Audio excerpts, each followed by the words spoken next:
우리 인생을 흔히 나그네 여정에 비유를 하기도 합니다. 길 위를 걷고 또 걷듯이 어딘가를 향해 정처 없이 떠나가는 모습과 비슷하기 때문입니다.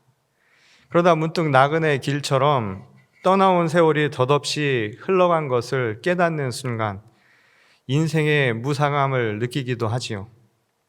앞으로 가야 할 길이 얼마 남아있지 않았다라는 사실을 깨닫게 될 때는 더더욱 알 수 없는 두려움이 들기도 합니다. 만일 돌아갈 곳이 있다는 확신이 없다면 그렇다는 거예요. 그래서 그리스도의 제자가 되어 주님의 뒤를 따르는 삶은 더 이상 나그네 길이 아니라 순례의 여정이라고 부릅니다. 순례는 성스러운 곳을 향해 나아가는 길이기 때문입니다. 분명한 목적과 방향을 두고 가는 언약의 길이라는 뜻입니다. 그런 점에서 아브람과 그의 아내 사라가 걸어온 길은 정처 없는 방랑길이 아니라 순례의 여정이라고 할 만하지요. 길을 떠나 하나님이 지시한 곳으로 가라는 명령이 그 증거라고 할 수 있습니다. 이 창세기 12장 말씀을 보면 여호와께서 아브람에게 이르시되 너는 너의 고향과 친척과 아버지의 집을 떠나 내가 네게 보여줄 땅으로 가라. 내가 너로 큰 민족을 이루고 네게 복을 주어 내 이름을 창대하게 하리니 너는 복이 될지라. 아무 기약 없는 유랑 생활이 아니라 하나님의 지시에 따라 명확한 목적을 가지고 또한 방향을 가지고 떠난 순례의 길임을 우리에게 증명해 주는 말씀이라고 할 수 있습니다. 하나님은 언약을 통해 순례자가 가야 할 목적지와 그리고 그곳에서 누리게 될 축복에 대해서 분명하게 약속해 주셨던 것입니다. 오늘 창세기의 본문 말씀은 그로부터 약 24년이 지난 뒤의 이야기를 우리에게 전하고 있습니다. 이제 99의 나이가 된 아브람과 그의 아내 사레에게 나타나 순례의 길을 떠날 때 주셨던 그 언약을 재차 재확인시켜주는 내용입니다. 하나님은 언약의 징표로 아브람과 사레에게 새로운 이름을 지어주셨습니다. 아브람에게는 많은 사람의 아버지라는 아브라함이라고 이름을 지어주셨고, 사레에게는 여러 민족의 어머니라는 뜻의 사라라는 이름을 붙여주셨습니다. 복을 주어 큰 민족을 이루게 하시리라는 그 언약을 이 이름을 통해서도 다시 한번 확증해 주신 것이었습니다. 그러나 하나님은 그들에게 이 약속을 위해서 한 가지 지켜야 할 조건을 제시해 주셨지요. 그것은 오늘 본문 바로 앞에 17장 1절에 나옵니다. 아브라함이 99세 때에 여호와께서 아브라함에게 나타나서 그에게 이르시되 나는 전능한 하나님이라 너는 내 앞에서 행하여 완전하라. 바로 이것이 그들에게 준 한 가지 조건이었다는 것입니다. 내 앞에서 행하여 완전하라. 이 말을 전하신 분은 엘샤다이, 곧 전능하신 하나님이죠. 하나님 앞에 서라는 겁니다. 그리고 하나님 앞에서 순종과 그리고 흠없는 삶, 온전한 삶을 요구하셨던 것이죠. 이를 달리 해석을 해보면 결국 하나님 앞에 있다라고 하는 이 말은 코람 데오라는 것과 유사하게 이해할 수 있는 대목이기도 합니다. 곧 하나님의 앞에서 살아가듯이 살아가라는 것, 하나님의 시선을 의식하며 살라는 뜻이 이 안에 담겨있는 말씀이라는 것이죠. 불완전한 자신의 시선으로 세상을 보려 할 것이 아니라 하나님의 시선을 통해 이제 세상을 보며 살라는 말씀이었습니다. 그래야 하나님 안에서 온전한 자, 곧 흠없는 거룩한 삶을 살아갈 수 있다고 우리에게 가르쳐 주신 것이었죠. 흠이 많은 우리의 시선만으로는 거룩한 성도의 삶을 그만큼 지키기 어렵다는 것을 다시 한번 가르쳐 주는 말씀이기도 했습니다. 실제로 인생을 살아가다 보면 순례의 여정에서 가끔 곁길로 빠지곤 할 수도 있겠지요. 우리는 너무나 잘 알고 있습니다. 그만큼 우리는 연약하고 부족한 존재이기 때문입니다. 하지만 궁극적으로 지향하는 목적지가 뚜렷하면 언제든 다시 돌아와 순례의 여정을 지속할 수 있는 법입니다. 하나님 앞에 돌아오는 회개를 통해서 우리가 온전한 성도로서의 삶을 지속해 나갈 수 있는 길이 분명히 있다는 것이죠. 우리를 완전케 하시는 분은 우리 자신의 행위가 아니라 우리를 그렇게 만드시는 하나님이시기 때문이라는 겁니다. 모든 것을 합력하여 선을 이루는 전능하신 하나님께서 모든 것을 행하시기 때문이라는 거예요. 비록 순례의 여정을 떠나는 것, 그리고 그 길을 걸어가는 것은 우리 자신인지 모르지만 그 길을 완성시키시는 분은 오직 하나님 한 분뿐이기 때문이라는 겁니다. 그런데 정작 이러한 사실을 직접 전해들은 아브라함의 태도는 우리의 기대와 사뭇 다른 모습이었죠. 하나님으로부터 축복의 언약을 듣고 난 뒤에 그가 보인 태도는 감사의 찬양이 아니었습니다. 오히려 엎드려 비웃었지요. 속으로 불가능한 일이라고 여기며 지금 있는 이스마엘에게나 축복을 더해 주십시오. 일종의 비아냥거리는 태도를 보여주었다는 겁니다. 듣는 입장에서는 매우 불쾌할 만한 처사가 아닐 수 없었지요. 이것처럼 불신에서 비롯된 비웃음을 보인 것은 아브라함만이 아니었습니다. 그의 아내 사라도 마찬가지였죠. 창세기 18장 말씀을 보면 그의 태도를 이렇게 우리에게 전하고 있습니다. 아브라함과 사라는 나이가 많아 늙었고 사라에게는 여성의 생리가 끊어졌는지라. 사라가 속으로 웃고 이르되 내가 노쇠하였고 내 주인도 늙었으니 내게 무슨 즐거움이 있으리요. 이 전능하신 하나님께서 능치 못할 것이 없다라는 사실을 그는 인정하지 않았다는 거예요. 하나님의 시선으로 본 게 아니라 사람의 시선으로 모든 것을 보았기 때문입니다. 그렇다고 신실한 하나님께서 그의 언약을 거두신 것도 아닙니다. 그것은 마치 집 떠난 아들이 언젠가 되돌아올 것을 기다리며 문을 열고 한없이 기다리던 바로 그 아버지의 모습과 마찬가지였습니다. 그것은 이 히브리서의 말씀을 통해서도 증거가 되고 있죠. 히브리서의 말씀은 이 사건 이후 그들이 회개하고 돌아와서 결국 순례의 여정을 계속해서 지속했다. 곧 그들은 믿음의 자손들이었다라는 것을 우리에게 분명하게 증거해 주는 대목을 보게 됩니다. 믿음으로 사라 자신도 나이가 많아 단산하였으나 잉태할 수 있는 힘을 얻었으니 이는 약속하신 이를 미쁘신 줄 알았습니다. 이러므로 죽은 자와 같은 한 사람으로 말미암아 하늘의 허다한 별과 또 해변의 무수한 모래와 같이 많은 후손이 생육하였느니라. 이 사람들은 다 믿음을 따라 죽었으며 약속을 받지 못하였으되 그것들을 멀리서 보고 환영하며 또 땅에서는 외국인과 나그네임을 증언하였으니 그들이 이같이 말하는 것은 자기들이 본향 찾는 자임을 나타냅니다. 우리를 기다리시는 하나님, 그 언약은 변함이 없다는 거예요. 회개하고 돌아서면 언제든지 그 언약은 완성될 수 있다는 것을 이 말씀을 통해서도 보여주지요. 그리고 아브람과 그리고 그의 아내 사라는 결국 회개하고 돌아와서 믿음의 사람들이었음을 우리에게 보여주는 대목이었습니다. 비록 생명을 잉태하는 것이 이제 노쇠한 몸으로는 불가능한지 몰라도 하나님의 축복은 언약대로 이루어질 것이라는 확증을 보여주는 말씀이었다는 것이죠. 이때 그들이 받은 복도 단순히 혈통의 확산을 의미하는 것은 아니었습니다. 달리 말하면 땅에서 취할 세상적인 복에 대한 이야기가 아니었다는 말씀입니다. 만약 언약을 통해서 받게 될 복이 세상적인 복이었다면 그 약속은 이루어지지 않을 수도 있다는 거예요. 믿음의 삶을 산다라고 해서 모두가 현세적인 복을 누리는 것은 아니라는 것. 이것쯤은 아마 여러분들도 다 알고 계실 겁니다. 그러므로 하나님이 주신 복의 핵심은 단순히 사람의 증가에 있는 게 아니었음을 우리에게 가르쳐 주죠. 그들의 믿음이 오히려 확장되는 것, 이게 하나님이 주신 진정한 축복이었다는 겁니다. 하나님께서 아브람과 사라에게 주신 수많은 헤아릴 수 없는 그 민족을 주시겠다라고 하는 약속은 그저 사람의 수가 아니었다라는 거예요. 오늘 히브리서의 이야기에서 나오는 것처럼 본향을 찾는 순례자들이 늘어나는 거라는 거예요. 목적지가 분명해지는 것, 그리고 내가 어떠한 방향으로 나갈 것이 분명해지는 것, 이게 곧 하나님이 그들에게 준 순례자의 길을 가는 이들에게 준 축복의 메시지였다는 겁니다. 이제 많은 사람들이 의미 없이 나그네 길을 걸어가는 것이 아니라 분명한 목적을 가지고 분명한 방향을 향해 순례의 여정을 걸어갈 수 있게 된 것이지요. 물론 그 길이라고 해서 절망의 순간이 없었겠습니까? 그러나 하나님의 언약을 신뢰함으로 그 절망의 시간도 희망을 움터오르게 만드는 통로로 삼을 수 있는 힘을 얻게 되었다는 거예요. 성경은 우리에게 이렇게 말하지 않습니까? 믿음을 바라는 것들의 확신이요 보이지 않는 것들의 증거라고 우리에게 가르쳐 준 바 있습니다. 믿음은 우리가 바라는 것들, 그 희망을 가지고 끊임없이 걷게 해준다는 거예요.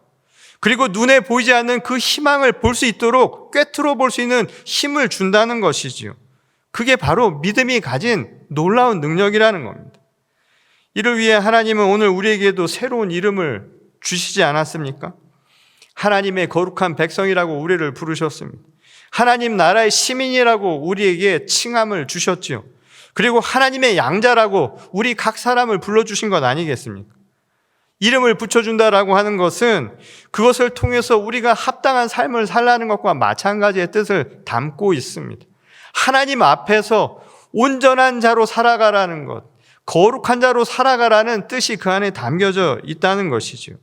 그래서 이전에 자기 중심적인 이름에서 벗어나 더 큰 하나님의 나라를 품는 순례자의 길로 우리 각 사람을 지금 초청하고 계시다는 겁니다.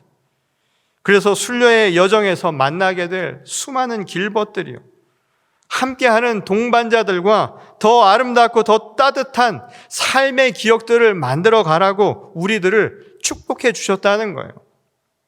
본향을 찾아가는 그 길이 그래서 우리에게는 서로에게 복된 여정이 될 수밖에 없다는 겁니다. 더군다나 하나님은 이 순례의 여정을 막연히 가게 내버려 두시지 않으셨지요. 우리에게 가야 할 지표로 곧 예수 그리스도를 이 땅 가운데 보내주신 것 아닙니까? 그래서 주께서 우리가 가야 할 길 자체가 되어주셨다라고 성경은 가르쳐 주지 않습니까? 생명의 길이라고 예수 그리스도를 우리에게 가르쳐 주셨다는 겁니다. 그리고 예수께서 우리에게 말씀하시죠. 바로 나를 따라오라고 말입니다. 그런데 예수님을 따라가려면 거기에도 한 가지 전제 조건이 있다라고 주님은 우리에게 가르쳐 주셨습니다. 그것은 자기를 버리고 자기의 십자가를 취하며 거는 삶입니다. 그 바로 앞 구절에서 예수께서는 그것을 이렇게 표현하셨죠. 사람의 일은 버리고 하나님의 일을 생각하는 것이라고 표현해 주셨습니다. 언뜻 무슨 말인지 이해가 될 것 같으면서도 그 의미가 쉽게 다가오지 않는 말씀이지요. 그런데 이것을 우리가 순례의 여정이라고 하는 우리 삶의 비유에 적용을 해보면 좀 더 이해가 쉬워질 수 있습니다. 길을 걷기 위해서는, 순례의 여정을 가기 위해서는 사람의 일에 빠진 그 자기에서 벗어나야 한다는 거예요. 왜냐하면 그것이 오히려 순례의 길을 가는데 방해가 될 뿐이기 때문이라는 겁니다. 그렇다면 포기되어야 할 사람의 일과 자기라고 하는 것, 과연 이것은 구체적으로 무엇을 의미하는 것일까요? 요즘 유행하는 라이프 스타일 중에 미니멀리즘이라고 하는 말이 있습니다. 본래는 예술이나 문화의 영역에서 사용되던 말인데 지금은 삶을 살아가면서 최소한의 필요와 그리고 단순함을 추구하는 이 삶의 방식을 뜻하는 말로 사용되고 있지요. 자기 몸이나 또는 자기가 머무는 사유 공간의 소유를 줄이는 거예요. 그래서 삶의 만족의 방식을 다른 곳에서 추구하는 것을 바로 이 미니멀리즘이라고 부릅니다.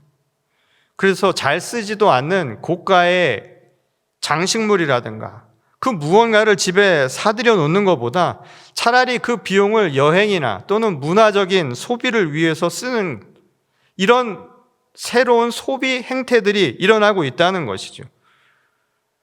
그런데 미니멀리즘도 결국 이 물리적인 양의 축소, 양적인 축소에만 머물러 있으면 한계가 아주 분명한 말입니다.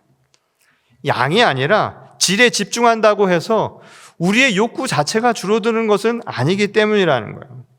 부피는 줄일 수 있을지 모르지만 사물에 대한 욕구 자체가 양이 아니어도 질적으로라도 결국 변한 것은 아니라는 것입니다. 이것은 사람을 대하는 태도만 봐도 알 수 있습니다. 아무리 생활 패턴이 다양해졌다 하더라도 사람을 바라보는 기본적인 태도까지 완전히 바뀐 것은 아니라는 거예요. 예전에는 가진 것 많은 사람, 또 가진 것이 많다는 것에 동경을 가지고 있었죠. 그건 지금도 마찬가지입니다. 근데 요즘 변화된 것은 특별한 것을 가진 개성이 좀 더 부각되는 경향만 달라졌을 뿐이라는 거예요. 결국 사람의 가치를 그 사람의 존재 자체보다는 소유에서 찾는다라는 점에서는 크게 틀려진 게 없다는 겁니다. 여전히 세상은 그가 어떠한 사람인가를 그가 소유한 재물이나 배경 혹은 능력을 통해서 먼저 평가하려는 경향이 강하다는 것이죠. 그 결과 사람들 사이에 구별 짓기가 가능해지지요. 그것을 통해서 자연스럽게 사람들 사이에 차별들이 생겨나기 마련이라는 겁니다. 심지어 한국 문화는 나이도 소유라고 생각하는 문화 속에서 살고 있죠. 그래서 그것도 한국 사람들은 나이를 먹는다고 표현하지 않습니까? 그것도 먹어버리면 자기께 돼버리는 거예요. 소유를 해버리는 거예요. 그래서 나이만 가지고도 선우를 가리는 게 우리 문화 아닙니까? 물론 사람을 평가하는 데 있어서 이와 같은 객관적인 기준들이 필요한 것은 분명한 사실입니다. 하지만 문제는 그것으로 인해서 모든 인간을 있는 그대로 존중하지 못할 때 발생을 한다는 거예요. 예를 들어서 자식을 키울 때도 마찬가지입니다. 이 자식이 공부를 잘 못하면 부모는 의뢰 자식이 말을 잘 안 듣는다라고 생각을 하는 경향이 있어요. 근데 한번 곰곰이 생각을 해보십시오. 말 안 듣는 거랑 공부 못하는 거랑 무슨 상관이 있습니까? 아무 문제가 없는데도 불구하고 사람들은 그런 생각을 한다는 거예요. 오히려 사람의 능력이나 환경이 다 다른 걸 고려해보면 그 자체가 성립되지 않는데도 불구하고 우리는 그런 생각을 은연중에 갖고 있다는 것이죠. 이 몇 년 전에 폐지가 된 적극적 우대 조치, 이 affirmative action이라고 하는 게 있었죠. 그것도 비슷한 논란을 미국 사회에서 일으킨 바가 있었습니다. 이 당시 대학 입시에서 인종에 대한 쿼터제를 적용한 게 있었죠. 그런데 이것을 입장에 따라 전혀 다른 시각을 갖게 만들었다는 거예요. 인종에 대한 불평등한 환경, 이것을 고려하면 그것은 정말 좋은 제도가 아닐 수 없습니다. 근데 반면에 열심히 노력한 수고의 결과, 능력이라고 생각하는 사람들에겐 그것처럼 불합리한 제도도 없지요. 그런데 중요한 것은 궁극적으로 왜 이런 논란이 생겨나는 것, 이유를 우리가 생각하지 않을 수 없다는 겁니다. 이런 논란이 일어날 수밖에 없는 배경에는 인간을 인간 그대로 보지 않는 우리들의 이 근원적인 사고가 있다는 거예요. 우리의 시선이 거기에 머물러 있기 때문이라는 겁니다. 태어나면서부터 갖게 된 인종의 배경이나 각고의 노력으로 성취한 능력도 결국 인간의 소유라는 점에 머물러 있다는 우리의 시각이 그것을 만들어냈다는 거예요. 그러니 결국은 끝끝내 입장이 달라지면 서로 간의 갈등밖에는 낳지 않는 결과를 만든다는 것이죠. 결국 사람의 시선, 사람의 일로만 놓고 보면 이런 문제가 날 수밖에 없다는 겁니다. 오늘 예수께서 사람의 일이라고 말한 것도 결국 이것을 두고 하신 말씀이었다는 거예요. 하나님이 주신 소중한 생명, 그래서 존재 자체를 그것으로 바라보는 것이 아니라 인간의 시점으로, 그래서 소유를 통해서 세상을 바라보면 결국 그게 사람의 일과 다름없다라는 겁니다. 문제는 이처럼 입장이 다른 사람들이 자신의 시선으로 사람의 일로만 모든 것을 바라보게 된다면 세상은 갈등과 분열이 일어나기 마련이라는 것이죠. 자기가 모든 판단의 기준이 될 때 하나님이 창조하신 이 세상, 아름다운 세상은요, 하나님의 일은 얼마든지 어그러질 수 있다는 겁니다. 세상은 조화와 균형이 얼마든지 깨질 수 있기 마련이라는 거예요. 그래서 우리가 살아가는 축복된 그 길, 하나님이 우리를 부르셔서 축복을 주셨던 순례의 여정이요, 우리 인생이 아름답지 않게 될 수 있게 된다는 겁니다. 오늘 본문 35절에 보면 예수께서 이런 말씀을 하셨죠. 누구든지 자기의 목숨을 구원하고자 하면 잃을 것이요, 누구든지 나와 복음을 위하여 자기 목숨을 잃으면 구원하리라, 이렇게 말씀하셨습니다. 근데 여기서 말한 자기라고 하는 것, 자기라고 하는 것을 추구하는 삶이 결국 순례의 여정에 베푸신 하나님의 복을 깨트리는 원인이라고 예수께서는 말씀하고 계시다는 겁니다. 그리고 이렇게 우리에게 반문하셨죠. 바로 다음 절에서 사람이 만일 온 천하를 얻고도 자기 목숨을 잃으면 무엇이 유익하리요? 사람이 모든 것을 소유할 수 있어도 생명이 없으면 아무 소용이 없다는 거예요. 지금 이 이야기는 무엇을 얘기를 해줍니까? 결국 생명이 우리가 소유한 것보다 우선되어야 한다는 거예요. 사람을 바라보는 것도 소유가 아니라 그 존재 자체가 우선이 되어야 한다는 것을 가르쳐주는 말씀이지요. 그런데 이 말씀을 듣는 우리들의 오늘 우리 시선은 어떠냐 말이에요. 여전히 사람의 일에 빠져 있으면 자기 판단으로 세상을 보는 사람들에게 이 이야기가 어떻게 들리겠습니까? 자기의 욕망을 최대한 올리는 것, 그래서 가급적 최대치의 만족을 올리는 것을 인생의 최대 목표로 알고 살아가는 우리들에게, 그것이 곧 행복의 궁극적인 기준이라고 알고 있는 바로 오늘날 현대 이 시대를 살아가는 우리들에게 이 말씀이 어떻게 들리겠냐는 거예요. 그 말씀은 마치 아흔이 넘은 여인에게 아이를 낳을 수 있다라고 하는 것과 다 똑같이 들리지 않을까요? 마치 우리를 농락하는 소리처럼 여러분 들리지 않습니까? 같은 맥락에서 능력이 없다고, 세상 잘 못 사는 것 아니라고 그렇게 격려해 주는 말이 여러분 고깝게 들리지 않나요? 비아냥처럼 들리지 않습니까? 비천하게 태어나도 말이에요, 내가 장애를 안고 태어나도 세상은 살만하다라고 누군가 이야기해 주는 그 말이 남의 일이 아니라고 정말 쉽게 이야기하는 것처럼 여러분 들리지 않습니까? 적어도 자기가 주인이 되어서 사람의 일로만 생각하면 그럴 수 있다는 거예요.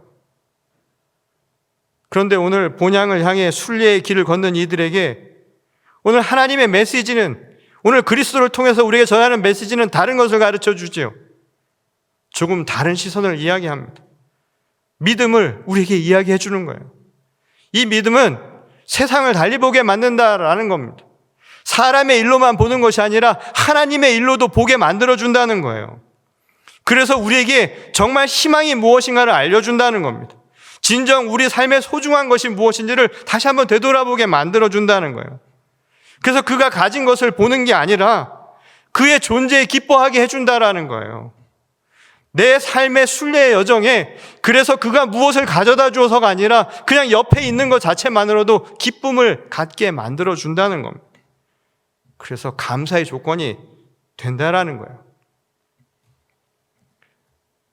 우리가 팬데믹을 지나며 느끼는 게 있지요. 전에는 보이지 않던 것들이 눈에 보이지 않습니까? 삶에 지치고 바빠서 놓치고 있던 것들이 눈에 들어온 적이 없으십니까? 제가 저희 교회에 온 지 이제 8개월이 됐는데 이 8개월 동안 한 곳, 가장 많이 움직였던 곳은 물론 교회입니다. 그리고 나서 제가 한 곳, 가장 많이 들린 곳은 장지였습니다. 장지에 묻혀있는 묘들을 보면서 제가 무슨 생각을 했을까요? 삶의 여정의 막바지에 다다른 그 모습에 대해서 생각하며 무슨 깨달음을 얻었는가 하면 그 누워있는 모습들이 아니라 과연 그 길을 향해 가는 우리 삶의 여정이 어떤 모습이어야 하는가라는 겁니다. 사람들은 어떻게 기억할까요? 위로하며 함께 모였던 그 장례식장에서의 많은 사람들은 그를 어떻게 기억할까요? 우리 삶은, 내 삶은 그 누군가에게 어떤 모습으로 기억될까요? 어떤 목사님이 이런 질문을 한 것을 제가 최근에 본 일이 있습니다.